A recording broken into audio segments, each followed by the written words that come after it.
मारिया, तुम इस वक्त यहाँ क्या कर रही हो? क्यों आई हो यहाँ? तुम ठंडी हो रही हो। तुम्हारे हाथ किस कदर ठंडे हो रहे हैं? क्या हुआ? बताओ मुझे। बस्ती में अब मेरी कोई हैसियत नहीं रह गई है। वहां सभी ने मुझ पर शक करना शुरू कर दिया है, अल्परसलान ने भी। किसी भी वक्त मेरी हकीकत आश्कार हो जाएगी। मेरी प्यारी बेटी मारिया, तुम थकी हुई हो, वो वाज़े तौर पर परेशान भी हो।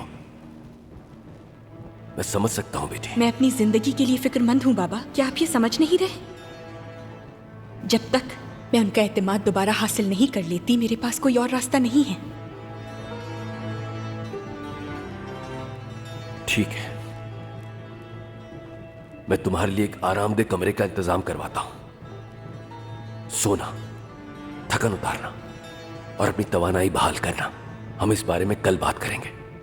लेकिन ये मत भूलना कि तुम ये सब क्यों कर रही हो।